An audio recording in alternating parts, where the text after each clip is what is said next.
Wait, I have no idea where I was. Okay, oh well. You know, one of my fluorescent light bulbs burned out, and I think it actually looks better on camera. Hello everyone, and welcome back to the channel. It is actually time for another Kbatz craft sewing video. I've done some more craft blogs and step-by-steps and some photos that are actually available on my website. I will link to some of those if you've missed some of those, because it's been a while since I've done a craft video, since Christmas video, I think, actually. And our subject matter today has been a long time in the making, about a year. I'm not the most timely person, in case you've noticed. I had put out a video of a reversible red skirt that I made, very festive, holiday, swishy swirls and everything, and the video did bad. Not just poorly, not just underperformed, very bad. And that says a lot for my channel, because I mean, my views are already pathetic as it is. So to have a video that only has, 5 views was a little daunting, a little disappointing. All of a sudden you start to wonder, well, was it just the timing and the algorithm, or was it actually the content? Was it a bad video? So I had made that skirt, fancy floosy red on the outside, and it had a black liner on it. I could turn it inside out. I thought it was very cute, very cool, and I loved it so much that I just kept going on sewing even more skirts. So alas, now we come to this video. This is 5 skirts that I made with the same pattern. Up front, I can tell you this video is probably going to be a big mess because I was working with footage from a year where I had just a couple weeks after another, had just been making all kinds of different skirts. And I have more fabric set aside to do even more skirts.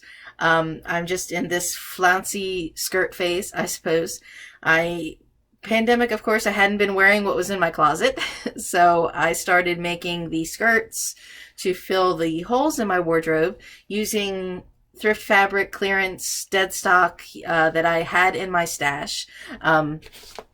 This is the pattern, if you can see.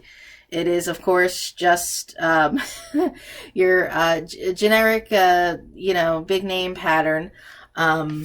6196 is the number, if you can see that. Your vaguely historical look, but I love this bell shape to the skirt. I love that this is designed, I guess, for a more medieval look, but I love that it could be made up Victorian. It could just be a big 70s kind of swooshy. It could be contemporary styled. And I've said previously that I've never bought patterns at full price, and I've never used a commercial pattern as is out of the bag, that I've always had to adapt. And with this project especially, I needed to adapt because I was going with dead stock fabric. So I had a couple of these skirts that I made that are full swishy fabrics, and there were others that I had less material, that it became more of a pleated kind, or maybe even an A-line kind of skirt. So I really enjoyed working with this pattern because it was so variable. So I've got all kinds of crazy different footage of in progress along the way for each of these different skirts.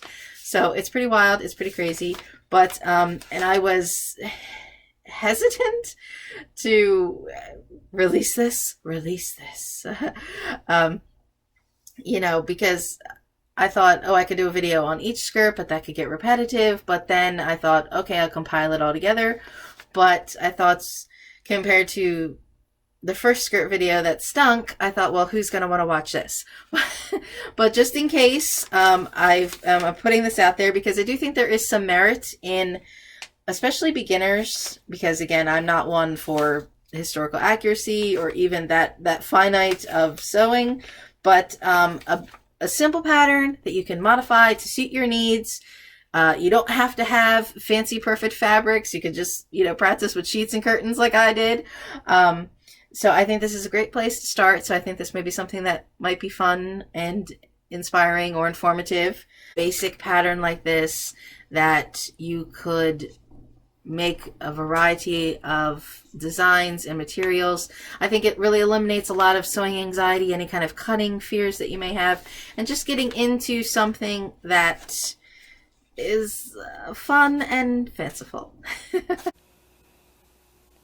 Let's look at my fabrics. Yes. This was the gray I was going to initially use, the gray that inspired me to make more of the skirts because it is the same as the red. It has this lovely sort of pull rip damage, if you can see, right in the middle of the panel, which I didn't care because I love the material. I thought I could work around that, but for this project I can't work around it because I'm only in limited material here. Although it was my inspiration fabric, is actually going to have to wait. Which, does it make anybody else feel bad? I mean, it does me. But fortunately, I am not without gray fabrics, of course. I think I showed these in a thrift haul that I got at Goodwill, $3 or $4 a piece. This is like a nice houndstooth. Not sure if it's actually some kind of wool or not. I should check. Or if it's some kind of polyester mix. Probably some kind of mix, but that's fine. This is not very long wise. So I think this might just be a full short kind of transitional because it's a heavy. Oh, look at that little fancy little numbering. Huh. I think this might be a nice short gray kind of transitional kind of winter weather or with some tall boots kind of skirt because it is nice and heavy. It does kind of crumble. So I know that I'm going to have to adjust the pattern for the material. So this is going to be something short length, but maybe as full. And this is just a straight kind of gray houndstooth. This one, I have more material. Oh, here we go. Still has the, if you can see, no, you can't see. Goodwill, $5. There you go. This has a, oh, here's some chalk mark. Not as heavy as this material is, but still a little heavy. More to me, a warm, late winter, early spring, or fall transitional kind of fabric. If you can see, there is a great line running through here. And I probably got that because I felt like it was a red pinstripe. Oh, it's so interesting when you find all these little marks and these little lines. As much as you like to go to the store and you like to specifically pick, you know, your wool or your linen, sometimes I just find it more interesting to wonder, you know, what a mystery fabric is and how wonderful it is when you're going to make something fancy out of it. This fabric I have also featured in a thrift haul. There was a gray of this also that I bought. That's still in my gray drawer. I don't know what it is. Purple. This is a little bold for me.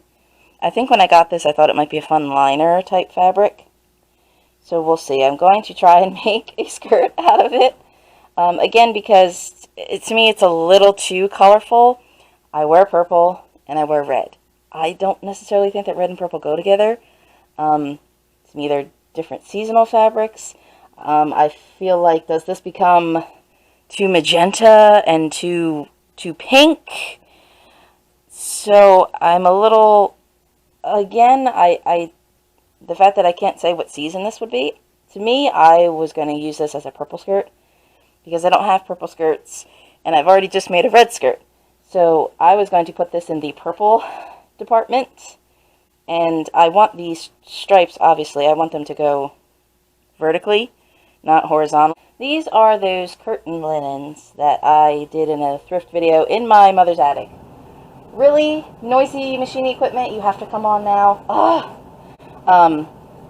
There's multiple of these that are just individual tiers, which work really, really great for just making a nice tiered petticoat.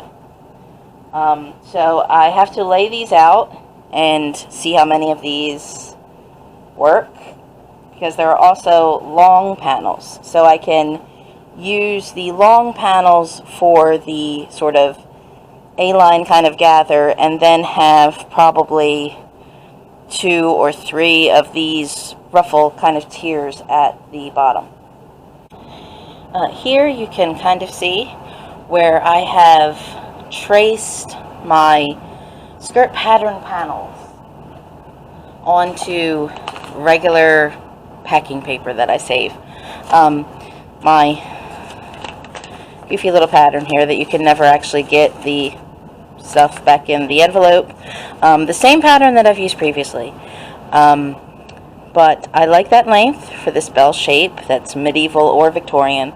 And a couple of my intended fabrics, I can get this full length and this full gather. So I have cut all my panels, and I've laid them out actually in the pieces that they need to be. Instead of the center cut on the fold and the side panel cut to and the back panel cut to, I have made all my individual pieces in the shape that they need to be, because some of my fabrics I don't think are going to be fully gathered because I don't have enough material. So they may be more of a straight A-line, which means I may end up removing a back panel, or I may end up having the side panels or less width in the center. So I'll have to be able to play and vary all my pieces. So I still have my original pieces that I can refer to as need be. This is fortunately not a complex pattern, and this is at my longest length as well. So I've got puzzle pieces now that I can play, and I've rolled out my orange fabric here, and I cut that up, and I did my orange in double because that fabric is kind of see-through, and I just lined it with itself. Of course, this is the orange skirt. I have a black tuxedo ribbon that I'm going to use for that hem. I thought about doing it in green or making this some kind of pumpkin thing, but then I thought I really wouldn't wear it that much, and that would be marking it, locking it into, you know, true fall. So this is kind of already bold for me as it is, to have something that's just orange. So to add a little bit of black, I had thought of using that same floral lace that I was using for mending, and I thought about using that on here in different sections, maybe for a welled pocket front opening. But this orange was the most like the red skirt that I had just done. So it has the most material, and it is the fullest gathered. It will be the fullest gathered. Easier to work with all the straight lines when it's flat. So that center front gather does not really leave a good space for a nice welled pocket where you would be seeing some kind of design. So I need to work on this hem, and once I get this hem all flat and situated, then I can gather this in the waistband and sew up my back and make my placket and button adjustments. Because I have so many buttons, I'm still working with, I'll probably obviously just use a fun big black button. So this came along really in a day. And I feel like that was because I was familiar with the pattern already, and this was the most like the pattern. Briefly, the orange skirt. This was the most like the red pattern. Follow through. It's a little bold for me. But the whole point of this project was to use fabric that was not being used in an exciting way. This fabric I did have to double itself, which I thought was going to make it a little stiffer, a little thicker, but that works with this. It holds its shape very well, very nice. And this went by much faster. The thing that was the most time consuming was hand doing the hem with that ribbon, which is why I know I want to do more, but I want to move on to other skirts. But that doesn't mean that it can't change later, that I can't add on to it, that I can't do something else, which is fine. That is, I think we think our clothes are one and done, where when it's something that's a creative project, it is much more about the endeavor, the continuation of it, that it's okay for things to change and be different. So I'm really happy with this though, that it is just a very fun fall option, and on to the next one. I'm losing pins. No. That's what I get for trying to pin paper together.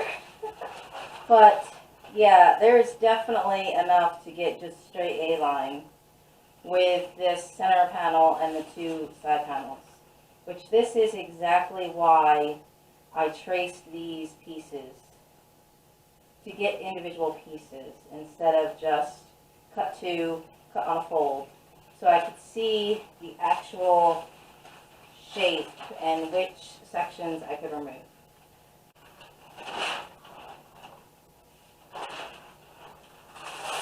I have learned to check the floor for spiders, but that doesn't mean that my floor still isn't dirty. Sorry. Whatever works is whatever works. Sorry. Just, I think everybody thinks that, there's already such, cutting anxiety. Once you cut, you ruin something. And then I think people are always so worried about, oh, you need to have the best fabric, or make sure you have the right fabric for the right project. And there's certainly part of it. There are certain projects that require higher end materials or more quality material, but then, you just go with what you have and what you can do, and this is in theory, this is a very, very, very simple pattern, and I think anybody can do this. Just practice with some sheets first, some fancy curtains, and boom, you have a skirt. You'll know what to do for the next time and be better. I found a pattern that I enjoy, and I'm going to maximize it and get my exercise by crawling all over the floor, apparently. If I do can I fit all these panels here? Did I just need to rearrange these puzzle pieces? I mean, if this ends up being, 3 inches shorter than the fullest length skirt, that's fine. That's kind of pretty ideal, because it's easier to work with everything when it's in its open kind of round shape. Round but still flat. Yeah, we're making a whole lot of sense here. Sure. And I think I'm on low battery.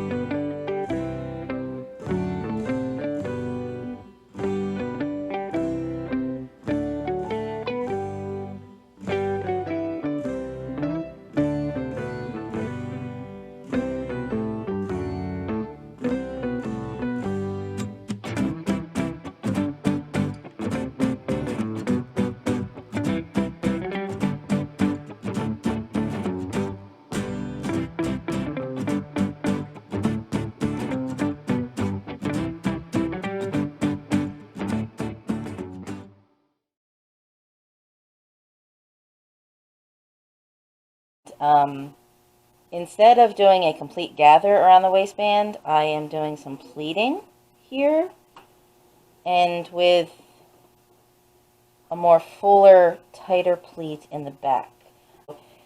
I did vaguely measure out these pleats. They are kind of 5 5s and then 4 3s. They progressively get tighter to the back. But I also wasn't finitely specific about the pleats. I kind of just freehanded them. I think the red that reddish purple fabric that I have, I'm probably only going to do 3 panels, the center and the 2 sides, just because I don't have enough fabric. So that'll be more of an A-line shape, but that's also the beauty of having such a simple pattern, is that it's also easy to experiment on it and alter it and deviate it. And you can see where my previous skirts do hang kind of low. They don't come up at the center waist. And my waistband here will be another 2 or 3 inches. So I want to see how I like the pleats, see if they work. I'm not sure if I'll give them a baste or if I'll just run through the machine directly. And then it will be time to put my waistband, which, because I was so short on this fabric, my waistband is actually going to be horizontal. Change of plans, because of course, when I tried it on, the fit was fine going around waist measurement, but I did not like the way the flat front and like the 2 larger pleats on the side looked. You know, ladies understand, tummy area is my problem area, and an area that I want to minimize by hiding it under nice flouncy skirts rather than the pleats calling attention to all the wrong places. So I've adjusted these to be 2 smaller pleats on either side, so it is almost more of a gather type. Once I have these basted in place, I may even actually go through the front here and do a little gather as well in this section. I do have enough room in the skirt, as you can see the way the pleats hang down here as well. And I do have it overlapped here about 1 inch where my buttonhole will be. So I do have a little room even still to play with that, and I may, just because I want to look nice in the clothes that I make. I have laid down that striped fabric. I'm going to call it purple. Obviously there's not enough of this material to do all the skirt panels, so this is going to be the first attempt at just doing 3 of the panels. So that'll be less of some gathering, maybe some pleats, or even more of an A-line type. We'll see.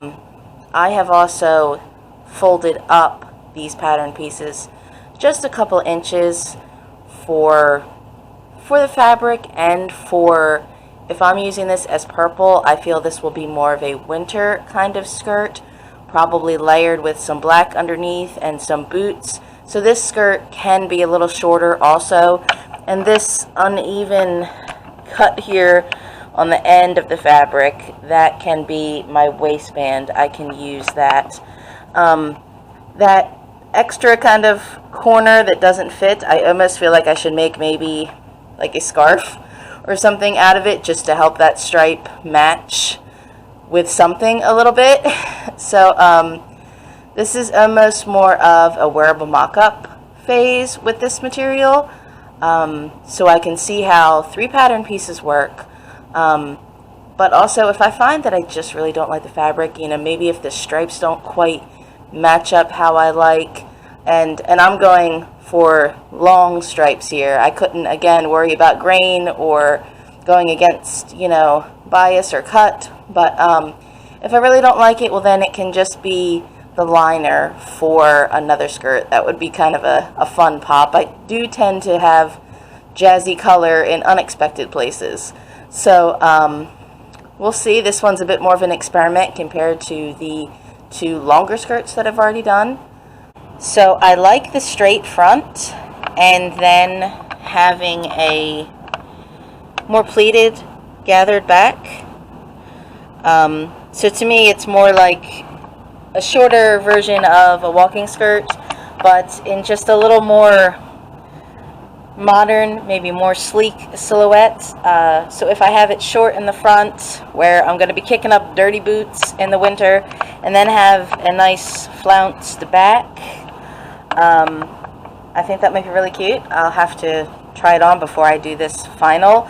This is everything just basted. I'm going to leave this drape for a little while and then finish my seams. I'm still maybe on the fence with this fabric. It's annoying me that you can still see a crease there, even though it's been been ironed twice. That's very frustrating. But because it does have that stripe, I do like the flat front, that way you can actually see that there's design in the material. This skirt has been a bit more tricky. This was a gray houndstooth type fabric that was in my thrift stash, and I've again been working with 3 pieces of the pattern, the center and the 2 sides. I have measured out where I had to pinch my pattern pieces, so to speak. They're kind of folded in to make them a bit smaller, but then I have measured the waist measurement, so this will actually be more of an A-line kind of style. There won't be, maybe a few tucks or pleats and gathers on the seams or in the back, but it is actually relatively my waist measurement. So I'm going to have to piece together that waistband out of this little end piece with that fun number, and that piece, and that piece.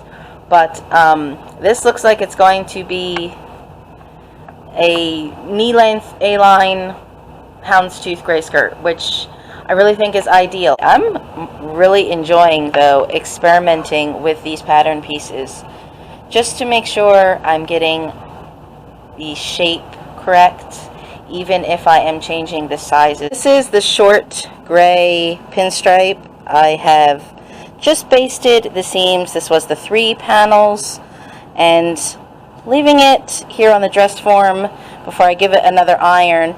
But I do like the idea of this flat front, and then I think I'm going to gather these 2 panels in the back, so that way it has a nice ruffle in the back. And you can see the difference between this one and the longer gray skirt, where this is just going to be a softer transitional kind of skirt. Hi. Hello. This is later. So I'm going to give this a press, obviously, before I finish the seams, and then I will work on that gathered back. I really like the idea that with this skirt pattern, I am still changing things up as I go. Every piece is different because of the fabric shape or the fabric limitations, but the more of these skirts I do, the easier it gets, because you can see the shapes, you can see what adjustments need to be made, and I know which fits my body. So these actually move pretty quickly. The shorter gray is done. This one actually, for some reason, was just sitting undone because of the button and the buttonhole. Needs another press, I think, but you can see the difference in that it is shorter and straighter in the front. Has a little bit of oomph in the back. This is cute. At first I wasn't sure how this was going to work out because I had to fudge the waistband, where one side is about a 1/4 inch smaller in width than the other side, where I was working down to the last angle of the fabric. But this is very cute as a sort of sturdier, warmer skirt that I can wear with some tall boots. Even though some of them have gone very quickly and some of them have been more experimental as I've had to make pattern changes, I just enjoy the practice, really. And I don't usually work with white. But these are the curtains that were in my parents' attic that I have co-opted for sewing purposes. This is going to be the petticoat that I'm going to use for some of the holiday costumes that I have made. This is pretty straightforward, actually, in that I'm piecing materials together. There are 1, 2, 3 ruffled valances here that are the bottom 1.5.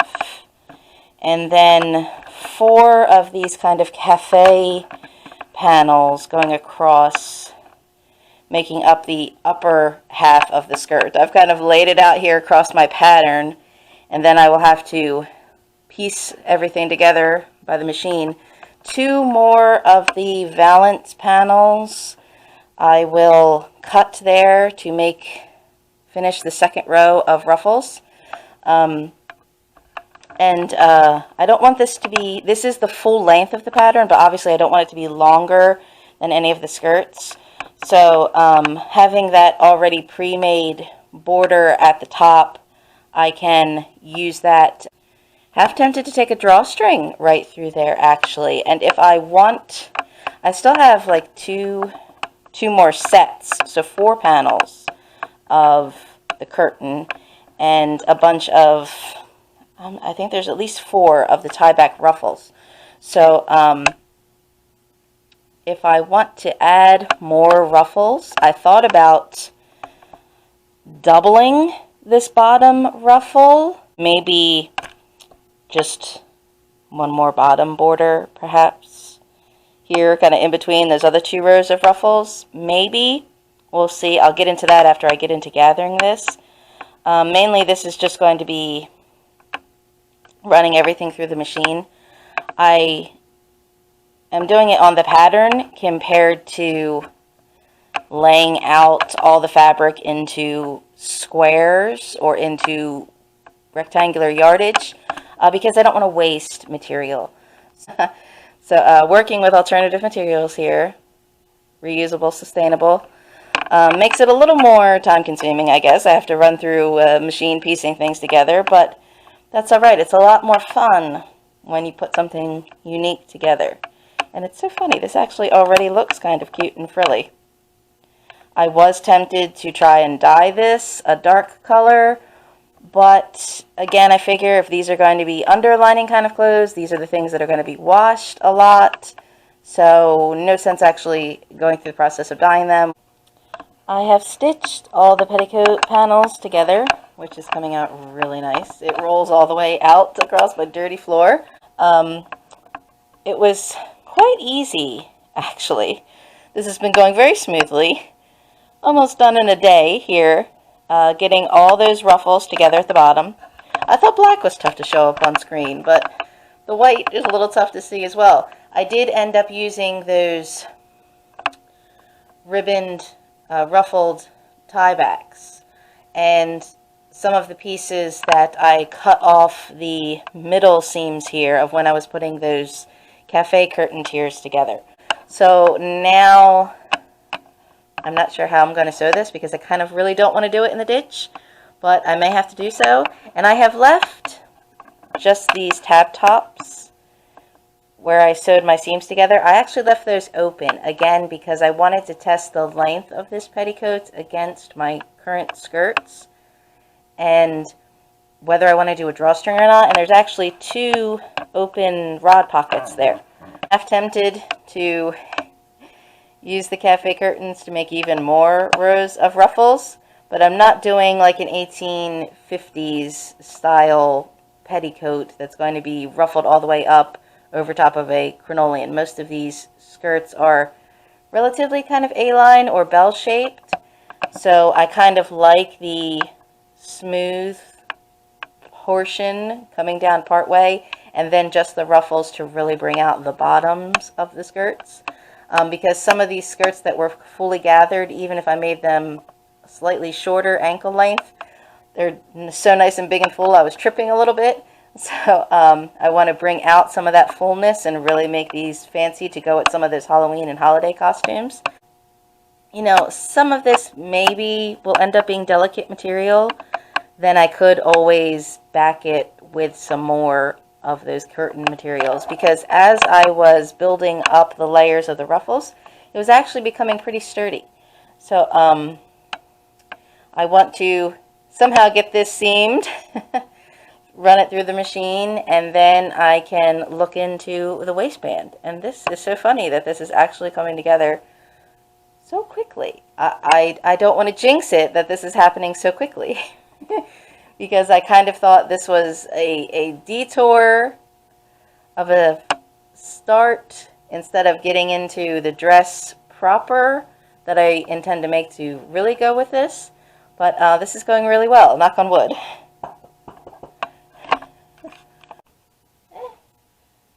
I'm on low battery, but I really like this.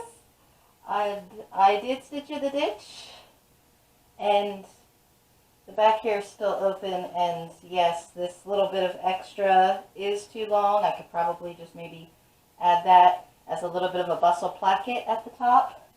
And I only had some white cross-grain tape. Most of my other trims and tapes are all black. So I've just run a gather through here just to test the drawstring, and it is very cute. I'm surprised. I'm really surprised. Those other cafe curtains, I was wondering if I should make a second layer, sort of as a petticoat cover, but this is really adorable as is. Wow, this came together in a day, which is so awesome. I think it was because I was so familiar with that skirt pattern because I had made so many other skirts with it that I laid out my shape, I put my fabric to the shape, and just ran everything through the machine. Obviously, if I was doing these ruffles by hand, it would not have been done in a day. But this is really cute. You know, if you're just starting out sewing and you want to practice with something, this is a great place to start with curtains that already have some pieces that you can work with, and it's something that's not going to be seen. So parts where there are mistakes or unsightly fabric is okay. I still feel a little weird that it's white, but I could see the appeal. It is very cute. You can also see this adorable little scarf that I've made.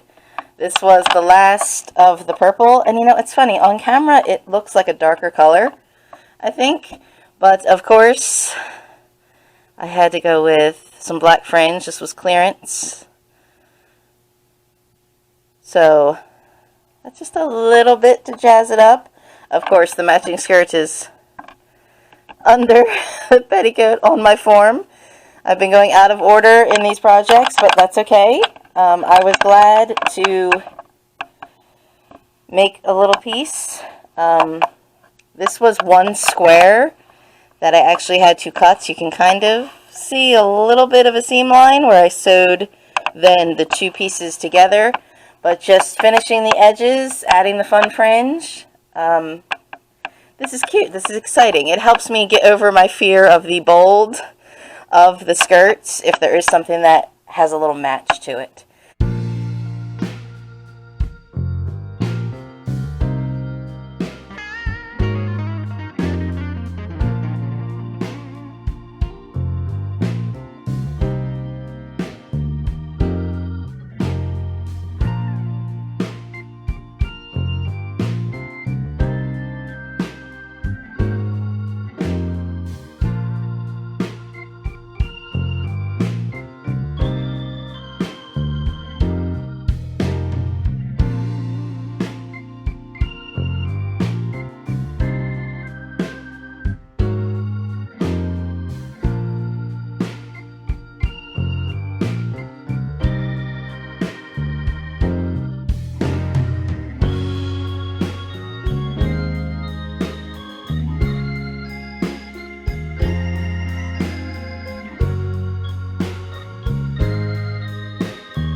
That was okay.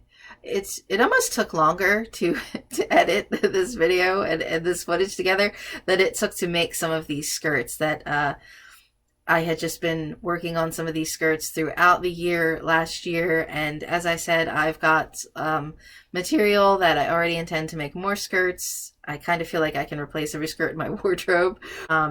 Some more in progress photos of this sewing and of some more Kbatz craft projects that I've done on my blog and Facebook and Instagram, Kbatz Krafts as well. So you can follow along there. I will put all those links and information below if you're interested in perusing more craft content that I try to be recycled, thrift friendly. I don't think that you have to spend a lot of money and get some kind of luxurious pattern and some fancy material and have to get really complicated and finite to make something fun when you're sewing. And that can be fun as in a costume that's Velcro and snaps and is only for one day, or some of these skirts that, you know, I've been wearing on a regular basis. But I do enjoy, well, sometimes I get kind of crazy and frustrated in my editing process that I don't think a video is good enough. But as I said, I do think maybe if there is something of inspiration and or humor or inspiring, something that gives you a nugget of an idea or an encouragement to do your own sewing and craft adventures, yay. So, thank you for watching. Bye. This is kind of terrible. This is really kind of terrible.